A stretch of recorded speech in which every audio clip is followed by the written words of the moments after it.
Saint Thomas Aquinas. Who was he? What is he known for? And what impact do his accomplishments have on us today? To get us started, we're going to go to our special correspondent out on the street. Thomas Aquinas, born 1225, died March 7th, 1274. He lived, he died. We're sorry about that. Apparently our feed went to the wrong correspondent out in the world. So we apologize for that. We're going to work on our technical difficulties. So if you just stand by, we'll be getting you the accurate information. Yes, thank you. St. Thomas is the father of the Thomistic school of theology and among the most influential medieval theologians of scholasticism. Among his notable ideas are his 5 proofs for God's existence, the principle of double effect also. His most famous works are his Summa Theologica and his Summa Contra. Aquinas is held in the Catholic Church to be the model teacher for those studying for the priesthood. So there you have a brief overview of St. Thomas Aquinas. But what type of person was he? Some contemporaries describe him as. If you came up to him on the street, would you recognize him? For more on that, back to an expert in the field.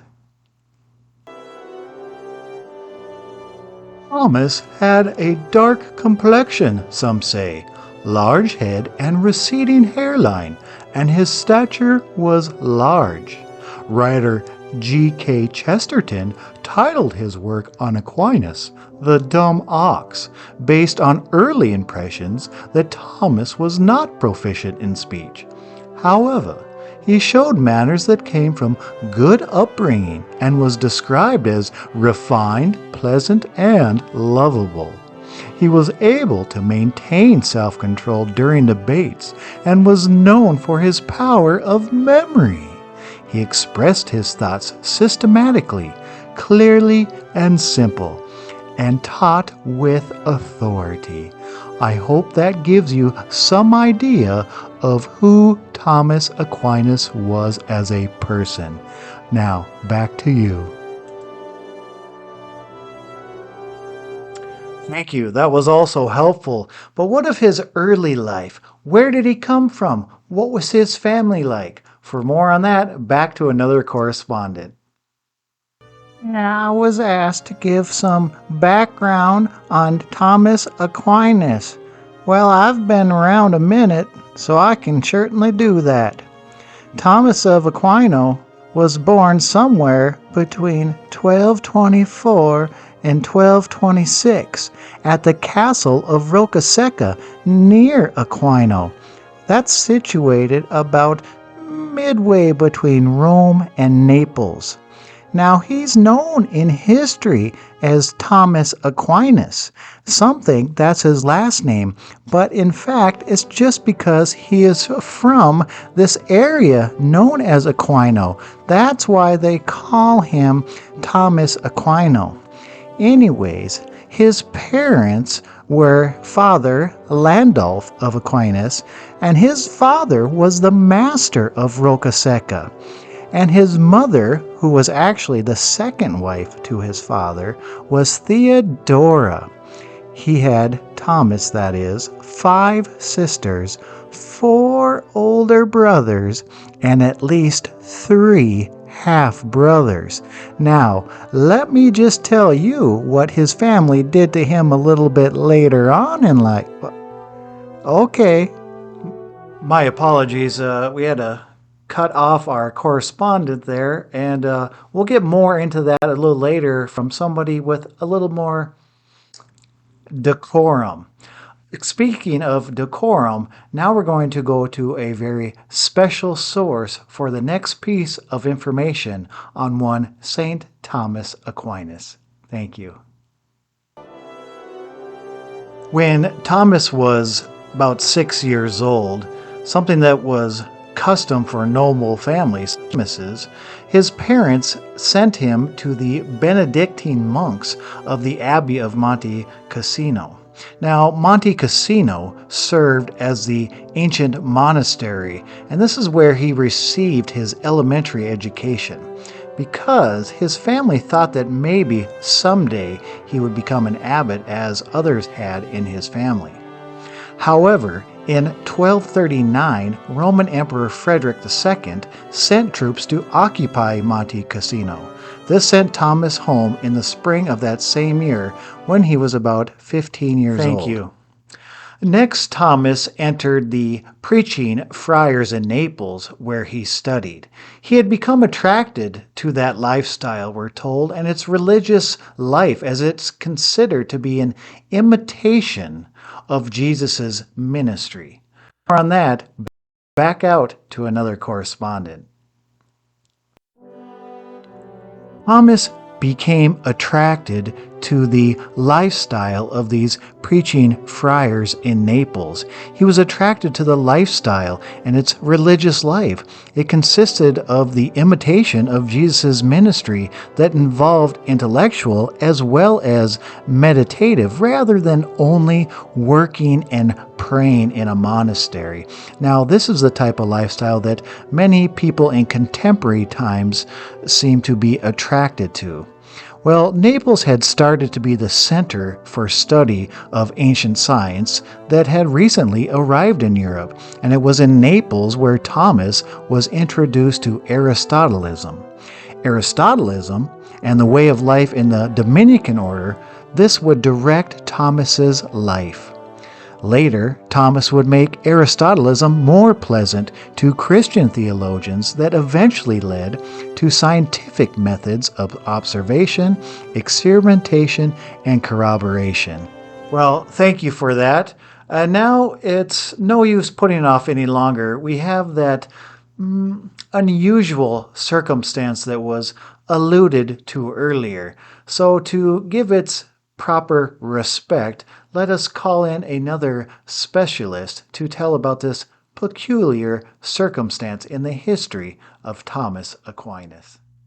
As Thomas began, or continued rather, in this lifestyle, previously these Dominicans had had bad experiences where families tried to forcibly reclaim their sons.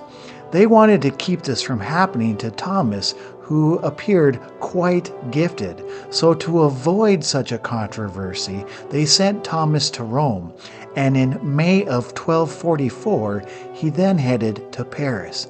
Well, this did not please Thomas's mother, as this lifestyle that her son was embarking on seemed irresponsible because it had little prospects as far as she was concerned.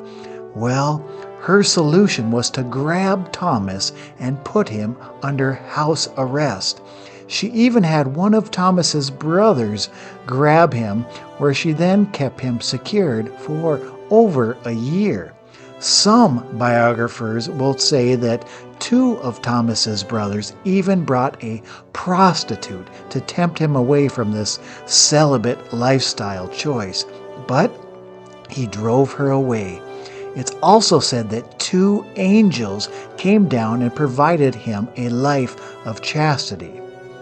Eventually, Pope IV got involved, allowing Thomas to assume the habit of St. Dominic in his 17th year.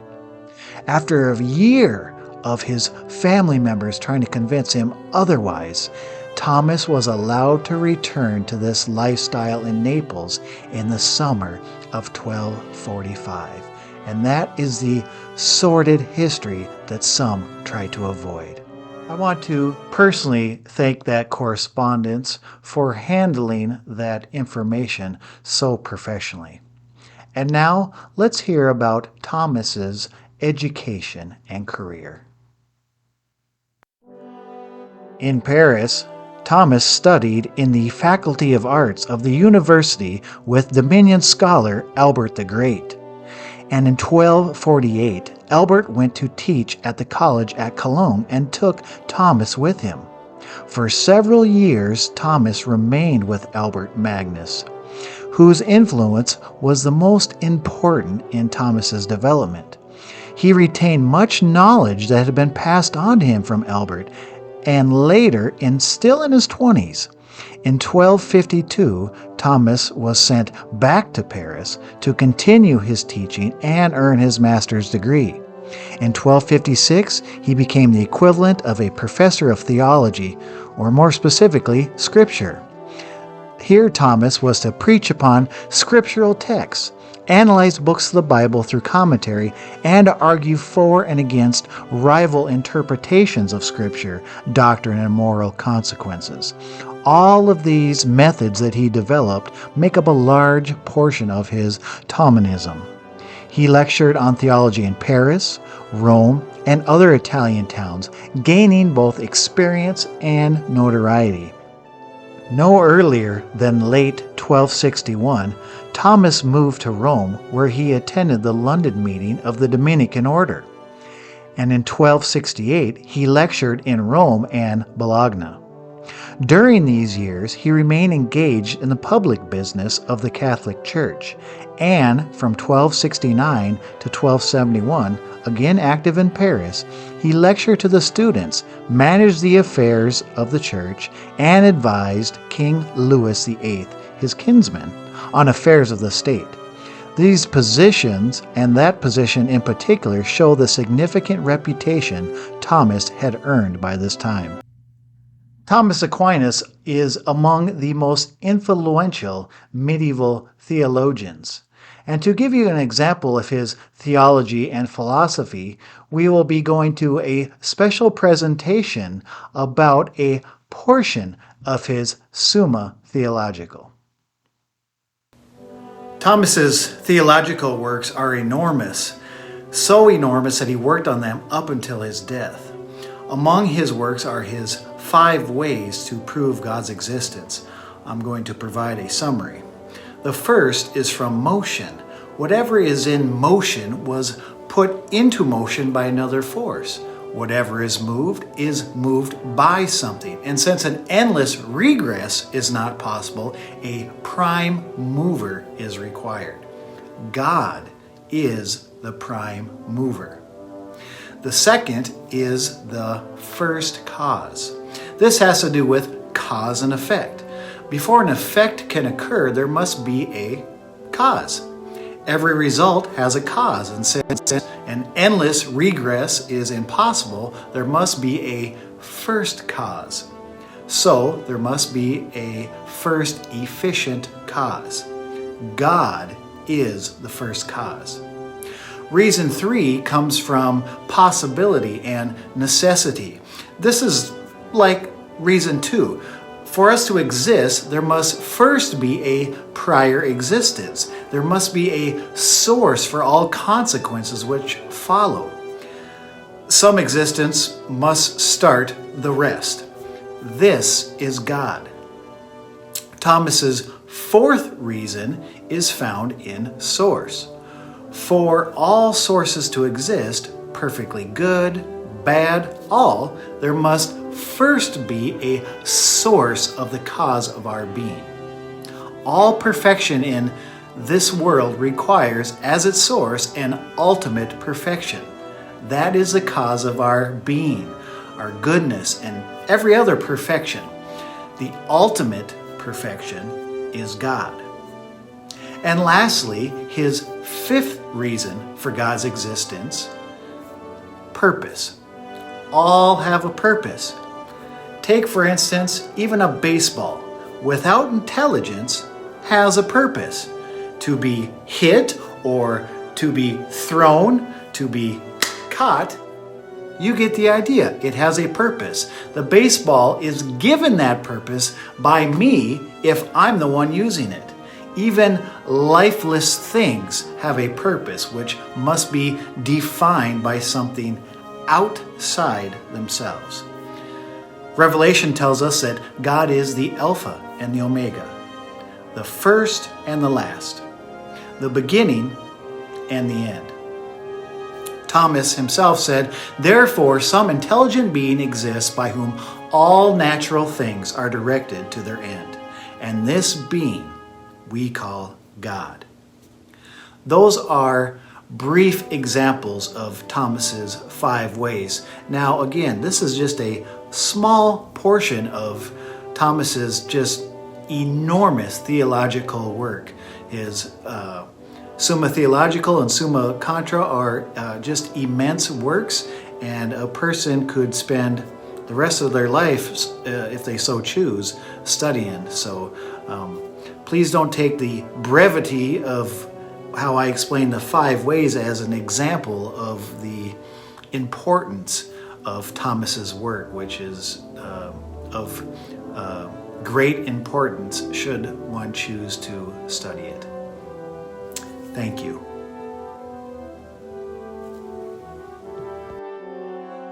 In 1268, Thomas returned to Paris for his second tour as Mass University until 1272. Then he moved to Naples and founded a new university for his theological studies.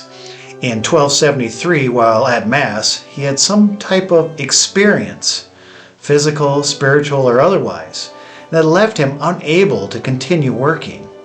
It's said that over the past 10 years of his life, he had worked extremely hard, especially on his Summa Theologica. Some stories say he would work on it to the extent that he was dictating to 3 to 4 secretaries at once. When one would tire, he'd continue with another. Well, he eventually recovered somewhat and continued, stopping at the Cistercian monastery of Fossa Nova, where, after a brief illness, eventually died on March 7th, 1274. Some stories say that after his death, a blind monk gained sight by placing his eyes against Thomas's corpse. Thomas and his theology remain relevant today. In Thomas, we look for his knowledge, which is where his strength was. It is through this knowledge that we can be led to Jesus. From Thomas, we can learn to combine knowledge and thought in such a way as to increase our relationship with the risen Christ. In today's world of ever-increasing science and discovery, there is great benefit in learning from Saint Thomas Aquinas. Good day.